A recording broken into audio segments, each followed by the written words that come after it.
पोखरी रे भासुछि माळमाळ मल्ला माछ। टिके भल भावे देखंतु ए दृश्य को। ए चित्र हेउछि कटक महानगर निगम नाक निश तले थिबा चौधरी बजार चंदन पोखरीर। ए पोखरी रे रहिछि अनेक ऐतिहासिक गाथा। एठी ठाकुराणीकर चाप खेल हुए। प्रतिदिन एठाकू बहु लोके निज पिला छुआ परिवार नहीं आसती आ माछ को खाइबा को दियंती। हेले एठी आज देखिबा को मिलछि कुढ़ कुढ़ माछर मृतदेह। आज जिते माछ को दाना दवाक आसला बेलू देखा पाइलु कि बहुत सारा माछ ये मरिकी भासुंट। यहाँ पचार जना पड़ा काली राति कांडटा घटी।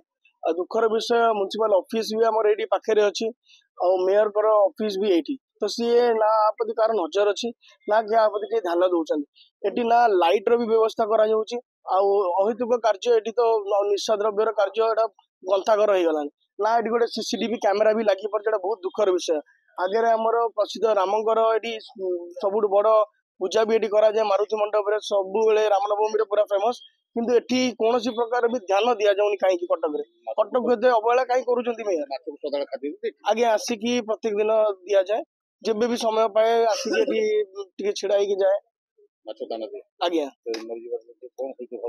देखो दुख तो लगे जमती आम गोटे जीवजंतु पशु प्रति आमर गोटे अटाचमेंट थाए मनुष्य प्रति जमी अटाचमेंट थाए सेमती सबू जीवजंतु प्रति भी अटाचमेंट थाए मरी भल भी लगुना।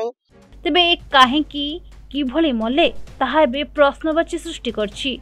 एबे किंतु देखणाहारी कहती चंदन पोखरी आढ़ुआल भितरे बहु असामाजिक आड्डास्थली थिबा बेले पोखरी चारिपटे ना कोनोसी लाइटर व्यवस्था अछि ना कोनोसी सिक्यूरिटी व्यवस्था अछि। हाँ अछि केवल फाटक किंतु तार अवस्था न कहिबा भल। सते जेमिति फाटक स्वागत करुछि निशासक्त व्यक्ति पई। आम प्रत्येक दिन ये आसु माछ कंची को दाना देवाक आज किसी समय सकाल समस्त ये बिताती।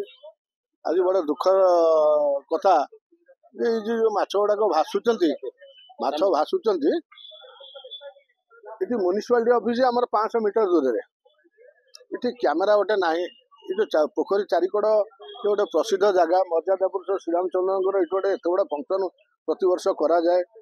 बहुत धर्म चाप माँ चाप खेल भी है ठाकुर तेणु ये सब जिन एत फेमस जगह हो जगार सिक्यूरीटी अभाव चारिकड़े लाइट अभाव गोटे पोखरी एड़ बड़ा पोखरी चंदन पोखरी आदि लाइट टे न कैमेरा गोटे लगे कि गोटे गार्ड रखा कथा एंट्रांस गेट ना ये प्रतिवर्ष मनीष भी पड़ी मरती प्रतिवर्ष आ द्वारा आज आमर कॉर्पोरेशन जदि सचेतन न हम आते मनीष जीवन भी गला केमती मले से तो कही होनी किंतु ये सिक्यूरीटी अभाव हाँ हुए तो विषाक्त किसी जिन दि जाए।